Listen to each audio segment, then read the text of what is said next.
مر گئے، کاروبار بند، دکانیں بند. حضرت اس کو فرما رہے ہیں.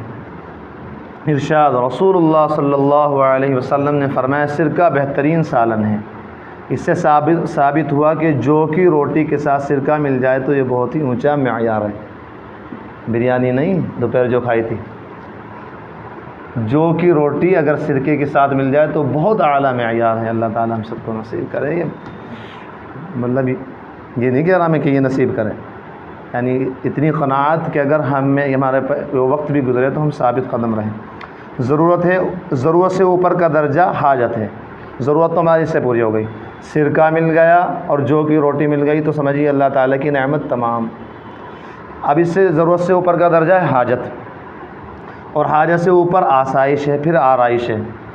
حاجت کا مطلب یہ ہے کہ اگرچہ اس چیز کی ضرورت تو نہیں مگر اس کے ملنے سے کام آسانی سے ہونے لگتے ہیں، زندگی آسان ہو جاتی ہے. آسائش کا مطلب یہ ہے کہ راحت بھی حاصل ہو جائے.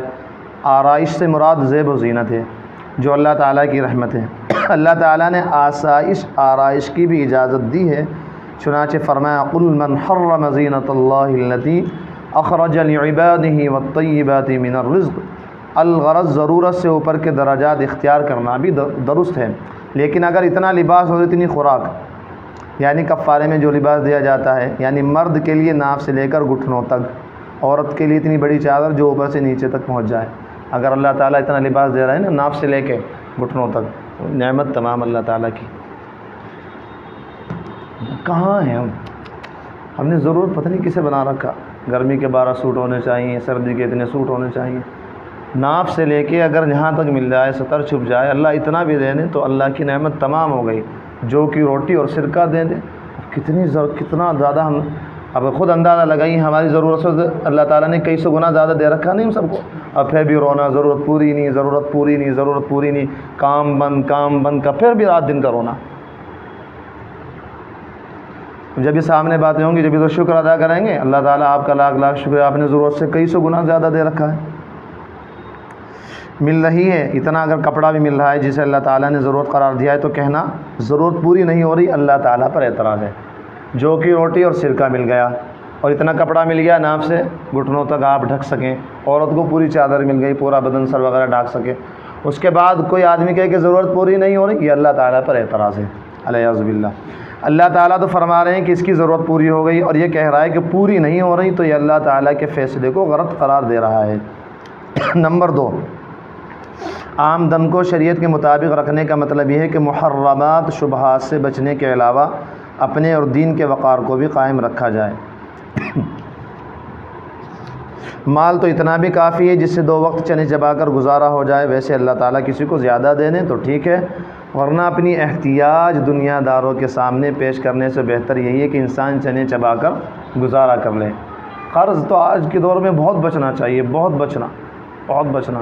اگر واقعی بالکل فاقہ ہو، کھانے کے لیے کچھ ہی نہ ہو، تو تب تو قرض کی طرف جائیے اور ہاتھ بڑھائیے. لنقل الصخر من قلل الجبال. حضرت فرما رہے میرا مزاج، بزرگوں کا سب کا مزاج یہ ہوتا ہے. لنقل الصخر من قلل الجبال احب الی من منن الرجال. پہاڑوں کی چوٹیوں سے پتھر ڈھو کر لانا اور اس طرح مزدوری کر کے اوقات اپنے پورے کرنا اور ضرورت پوری کرنا، یہ میرے لیے اس چیز سے بہتر ہے کہ لوگوں کی منت سماجت کرتا پھروں، قرضے مانگتا پھروں. نہ. لنقل الصخر من قلل الجبال احب الی من منن الرجال. کتنی بڑی مشقت برداشت کرنی پڑے مگر کسی کے سامنے زبان اور ہاتھ نہ کھلیں، حتیٰ کہ زاویہ قلب بھی، یہ حضرت خاص طور سے علماء کو، یعنی قلب میں بھی، دل میں بھی غیر اللہ کی طرف توجہ نہ ہو. جو تعلق رہے اللہ سے رہے، جو مانگیں اللہ سے مانگیں. رسول اللہ صلی اللہ علیہ وسلم کی ارشادات ہر وقت سامنے رکھیں.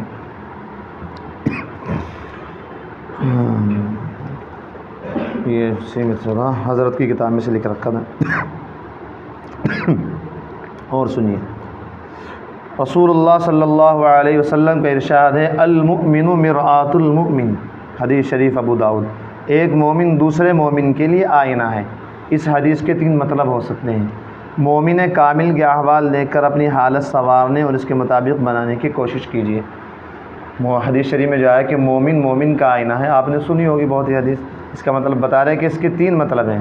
ایک تو یہ کہ کسی آپ نے اللہ والے کو دیکھا، اب اس کی زندگی دیکھی اور اپنی زندگی دیکھی، اپنی زندگی میں جتنی کمیاں ہوں تو انہیں درست کرنے کی کوشش کیجیے۔ نمبر 2، کسی کا عیب دیکھ کر اسے حقیر سمجھنے کے بجائے اپنے عیوب کی تلاش اور اصلاح کی فکر میں ہوں۔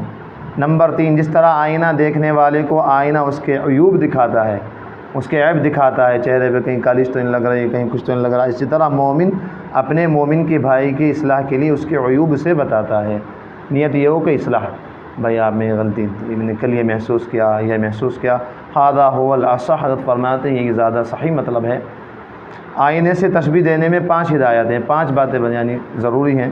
عیب بتانے والوں کو ہدایت ہے کہ ایسے خلوص، محبت اور نرمی سے کہے کہ سننے والوں کو ناگوار نہ ہو، جس طرح آئینہ ایسے دوستانہ انداز سے ظاہر کرتا ہے کہ دیکھنے والوں کو ناگواری نہیں ہوتی۔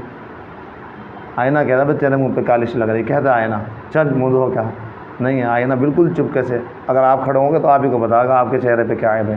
تو کسی کا عیب بتانا ہو اسے اسی طرح بہت پیار، محبت، نرمی سے۔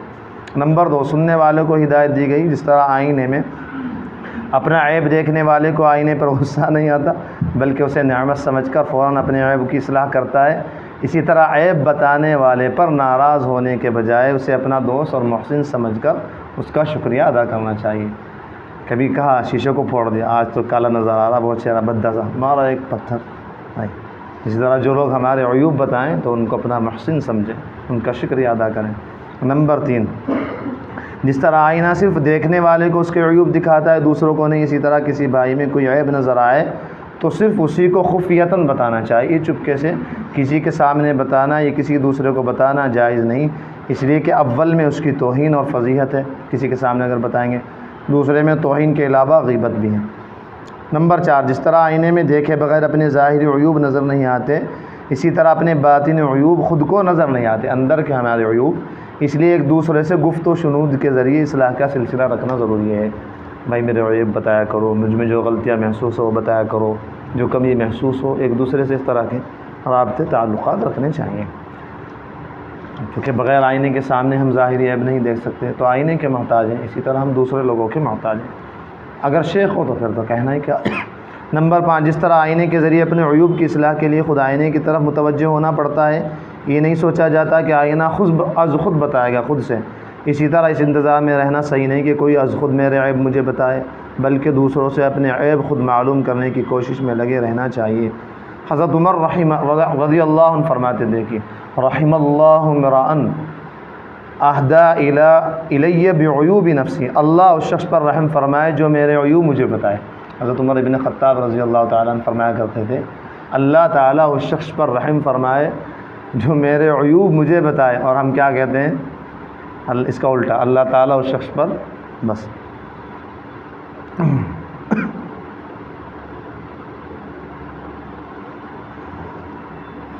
پچھلے ہفتے کچھ باتیں آئی، وہ آئی تھی اشعار سے، کچھ فکر دنیا تجھ کو صبح شام ہے، اس سے غفلت ہے جو اصلی کام ہے، کچھ دنوں سہلے مشقت دین کی، پھر تو بس آرام ہی آرام ہے۔